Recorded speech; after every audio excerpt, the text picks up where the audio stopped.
Hello, everyone, and welcome to Community Connections. I'm Emma Jean Woodyard, the Director for Dearborn Community Fund, and we bring you this program which highlights things going on in the community that the Community Fund supports either through grants and or extra hands or whatever. We're starting a new season, and certainly the Padzieski Gallery is an important part of our community and the Ford Community Performing Arts Center. So one of the things that we'll focus on today with this program is the big show that's coming and opening on September 19th. Our first guest is Cheryl Zemke from Cheryl Zemke Boutique in Wyandotte. She's the mastermind that's putting the first exhibit together. It's called Undercurrents. It's based on the history of that famous Marie Antoinette figure from French history. So come with me. We're going to talk with Cheryl. We're going to learn more about undercurrents and other things that will be happening starting now. Cheryl, it's wonderful to be here in your space. Oh, thank you for coming. When you walk into this Cheryl Zemke Boutique in Wyandotte, it's full of everything and so much to look at. Tell us a little bit about your background as an artist and how you ended here. I have a long life full of story. So I have a background in architecture and art, and then I transferred into focusing more on fashion. I wanted to become a fashion buyer.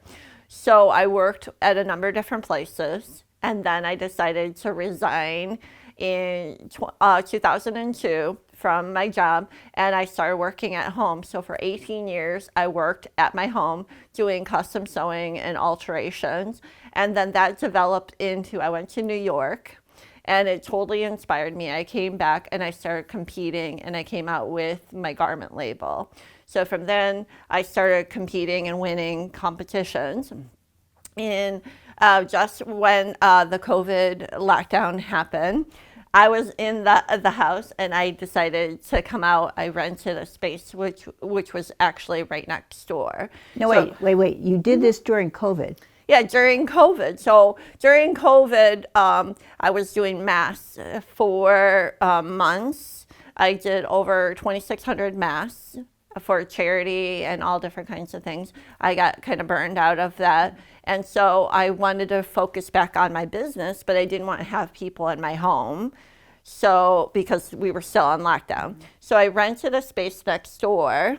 And when I did that, people would come in and meet with me. And then I started expanding and everything. And this has always been a dream of mine, is to have a boutique that crossed the line between fashion and art, because that's my main focus, is I put fashion in my art and art in my fashion. So I like to blur the lines between the two of them. So I spent 1.5 years next door in the suite, and it started building up, and then this space came available, which I wanted 7 years prior, but I didn't know how to come up with the finances, and it just all happened and all kind of just unfolded for me. And here you are. And again, this is my second visit here. Mm-hmm. And again, the first time I walked in, it was like, oh my goodness, I have to spend a whole day here. Uh-huh.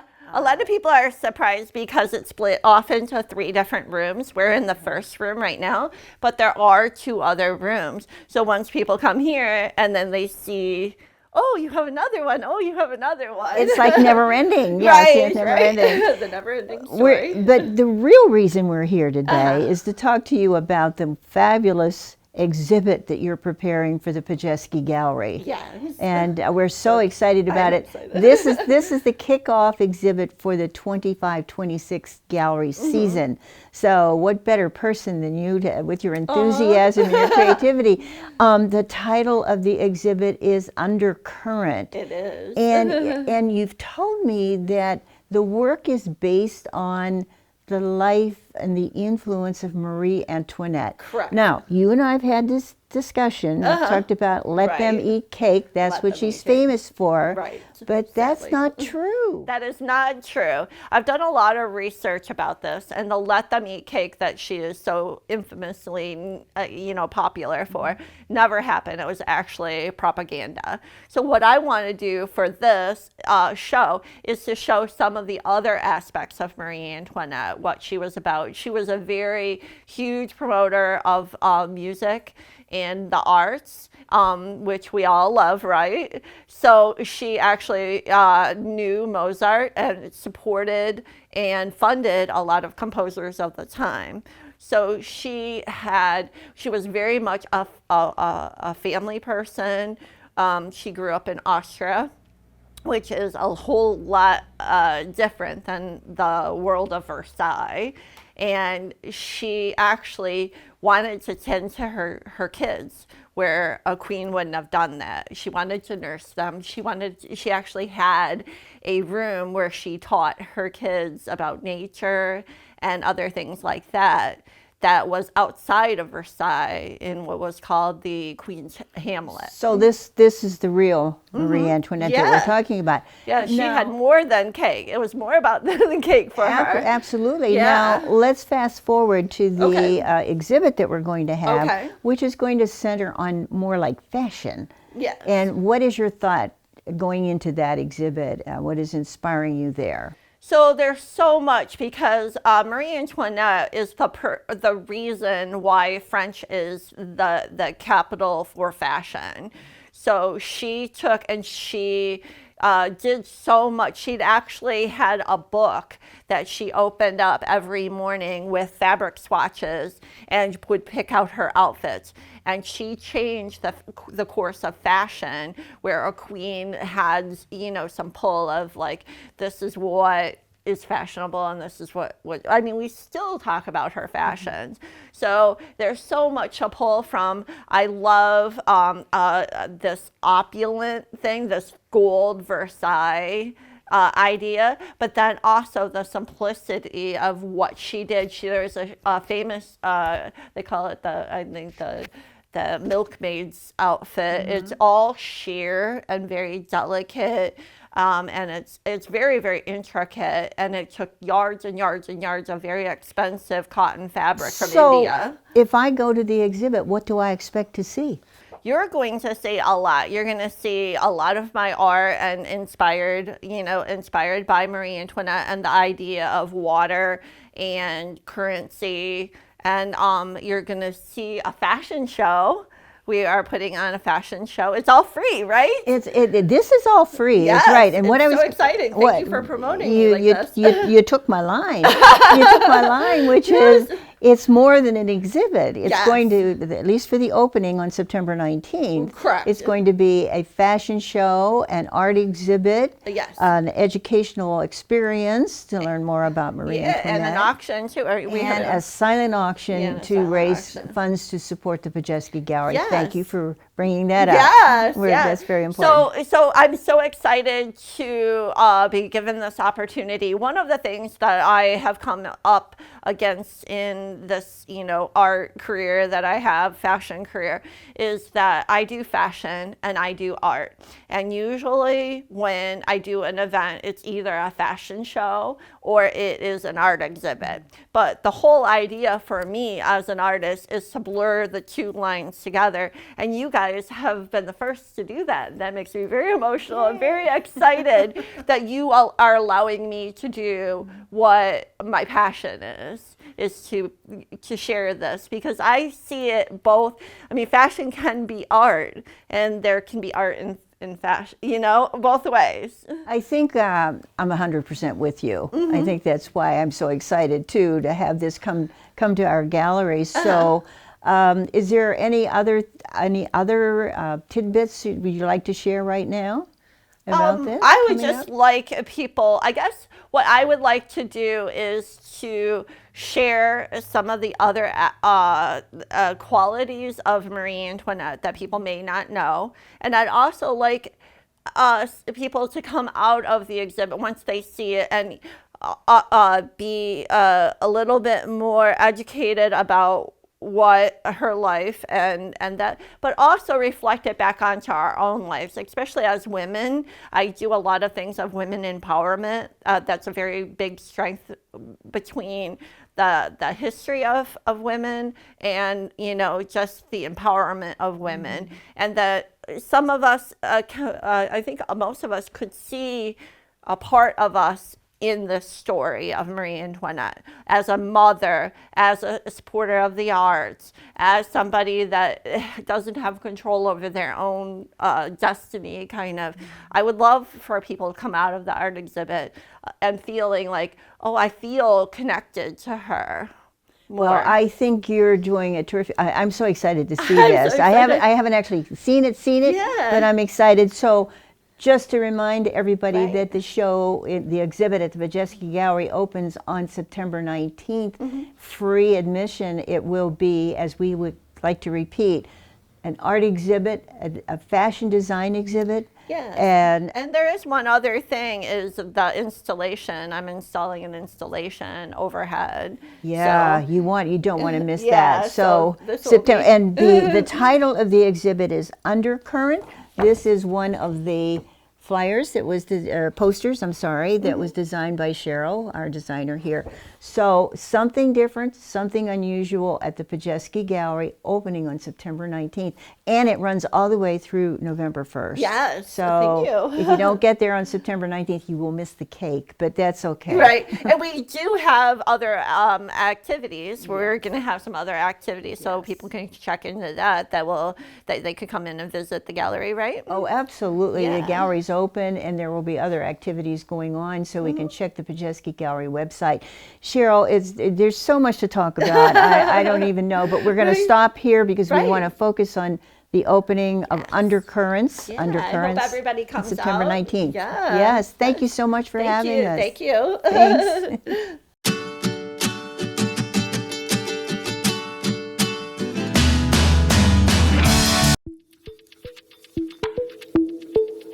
Hello Dearborn, I'm Corporal Dan Bartok from the Police Department, and I'm here today to let residents know about an important crime alert. Recently, Dearborn has experienced an increase in thefts from vehicles throughout the city. Most of these incidents have occurred involving unlocked cars. There is one simple way to avoid being a victim: always lock your doors, even in the driveway or even if you're going to be gone for just a minute.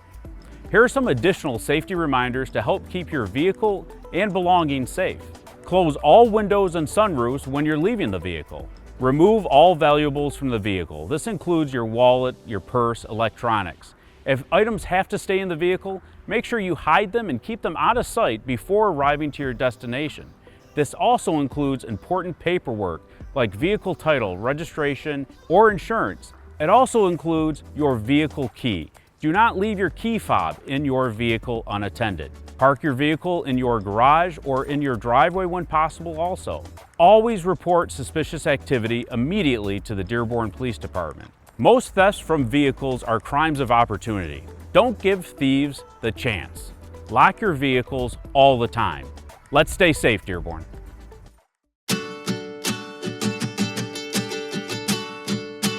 Hey, welcome back to the second part of Community Connections. I'm Imogene Woodyard, and we've changed locations. We're now in the Padzieski Gallery at the Ford Community and Performing Arts Center, here to interview Kevin Doy. Kevin, we've known each other for a long time, so this will be easy, right? Oh, piece of pie. The reason I wanted you in here today, and the reason I want to do this segment, is because you have stepped in and you are coordinating all of the music-related programs that are offered through the Parks and Recreation Department here at the center. Tell us a little bit about all that's involved there. Yes, I'm happy to. Dearborn Cultural Arts Music, right? We've got groups that are through that are programs of the City of Dearborn Rec Department, and some that are partners with the Recreation Department. So the groups that are from the program here in the department are Vanguard Voices, Dearborn Community Chorus, Dearborn Summer Chorus, Dearborn Youth Voices. That's our newest group, directed by Vanessa L. Zane Lai. She's wonderful. Then we've got the Dearborn Big Band that plays swing music, Dearborn Community Concert Band led by Jeff Oshnock that does concert band music. And then we've brought in some groups that are partner groups that have been active here in the city for a long time and supportive of our program, so we want to support each other. So we've brought in the Dearborn Youth Symphony under this umbrella, the Motor City Brass Band, And another jazz band, the Henry Ford Big Band from Henry Ford College. This is the group that Rick Gower directed for decades. And that big band has come over here. The college still has their own Studio 110 jazz band, but now the Henry Ford Big Band has come over too. So what do you see happening with all this? I mean, you've named a lot of groups. Yeah. Some that have regular schedules, like maybe a holiday concert, a spring concert. Where do you see all of this going? Well, all the groups have their own, as you say, their own schedules, and they don't all like match up. Like the jazz bands, both jazz bands play pretty much year round. The rest of the groups play pretty much during the school year, September through May or early June. What I'd like to do is get some of these groups joining forces right off the bat in our first year on March 5th, 2026. March 5th, Thursday night, is going to be our first showcase. Now this is going to be a collage style concert where we have all 9 groups on the stage, packed on the stage. And you love doing that. I love doing these. I did I it know. for years at the college, at Henry Ford College, and now with the city groups. So we're going to have the orchestra, the Dearborn Youth Symphony, and Motor City Brass Band. All these groups are going to be lumped onto the stage there, and each group will do 1 or 2 numbers on their own, but then we'll also do a couple numbers with everybody all combined. And this is just a great way to showcase everything that the city has to offer musically. Now, in addition to that, we are starting to have some groups join up on some of their other concerts. For instance, the Holiday Choral Festival, which we've been doing annually for quite a number of years now. And that's with Vanguard Voices, Dearborn Community Chorus, and the Dearborn Youth Voices are now part of that too each year. I've got some new ideas for that for next year, but this coming December, it'll be that same collection of groups. But a new one this year is the Motor City Brass Band has invited our chorus, what we call the Dearborn Combined Voices, where we take all the choirs and combine them into one big chorus. And we're going to sing on their 250th anniversary of the signing of the Declaration of Independence, 250th anniversary of the United States. Wow, that's in May. So we're going to sing on that concert with them. You've also had combined choruses perform with the Dearborn Symphony Yes. too, over the years too. That's one of the events too on this season, is we're doing Verdi Requiem with the Dearborn Symphony in May, and that's going to be Vanguard Grand Chorus. So that's the Vanguard voices, about 70 voices, plus we supplement with more singers to bring it up to over 100 singers for that concert. It's always thrilling. So you've talked about the groups that exist. What about talking a little bit about if somebody wants to get involved in any of these? What's the process? Can they do it? Which are open? Which need trained voices? Which, do you just want to sing, come and join? Well, it's funny because if only we had all that information in one little piece of a brochure. Yes, we're producing that brochure right now. It'll be coming out very soon. It's a little 3-fold brochure that lists all these groups and contact information for all of them, so you can find out if you want to join one of these groups, how you go about doing that. Or if you want to learn more about the groups, how you do that. Gives a lot of information, but it also gives you contacts. This brochure also will have 27 concerts listed in it by these groups. I'm here all the time, and I know these things are going on. I've never stopped to count. That's pretty amazing. 27 really. events are in this calendar. And that's not all that they do. For instance, we're going to sing for Veterans Day with the Dearborn Combined Voices. We'll sing for Memorial Day after the parade. We do additional civic events all the time also. Plus run-out events, like there's a church that wants Vanguard Voices to come and perform as part of their music series. See, those don't all appear on this particular brochure. We're very busy. So some of these groups, as we said, have been around for a long time. Example, Dearborn Youth Symphony is going to celebrate what? 50 years. 50 I was years. there, Emma Jean. My sister Linda played violin in the first year that it existed, and I joined it the second year. I had kids that were in it too. I know. French I knew horn Mark. section, Yeah. violin section, yeah. Great Great Adams organization. Junior High. Don't look for it; it's not there anymore. But that was the first rehearsals were at Adams Junior High. Dan Shaw, Wilma Stone were some of the first couple conductors. The founders. So they're going to have their 50th anniversary celebration in 2026. Yes. Other groups, for example, the Dearborn Community Chorus, they've got a long history here. I don't think I can even tell you how many years. I mean, they've been going since I don't know, the 60s or the 70s. Well, maybe. yeah, they've been around at least 30, 40 years. Yeah. And, you know, you go through ebbs and tides, what do you call it, high tides and low tides, and the Yes. ebbing tides. And there was a time when there was a talk about, no, maybe we shouldn't do Dearborn Community Chorus anymore. And everybody rallied and got it going, and here it is, bigger and Going better. strong. Going bigger and Yes. better, so. Dearborn Community Chorus really came on like gangbusters this past year. We've added some elements to the performance. In addition to our band, they brass tacks appears with them in their concerts. And we've also added some visual elements, like little costume things, or we even had a snowball fight on the stage at the end of our last concert. We do projections up above the choir's head, like if there's a foreign text, we'll put the translation up there, or we'll do imagery that goes along with the music that we're doing. And they also sing great. They also do. That's wonderful And singing. the beauty of that organization too is that anybody who wants to sing No can get up audition there for and that sing. group, And yeah. I've never tried out, but anyway, all of But that. you don't have to try out. I don't That's have the to whole try out. point. Just get up there and start singing. That's right. Okay. Anytime. Well, MG. Kevin, we're so glad that you're in charge. Thank you so much for giving us the time. And we're looking forward to this great schedule. I was looking at this before we sign You've got off. the draft, don't you? This is a draft, and this Yes. lists all of the music performing ensembles Yeah. that we have operating through this beautiful building here in our theater. So, Yeah. and you're keeping it going, so thank you for that. Oh, it's Thank my you. pleasure.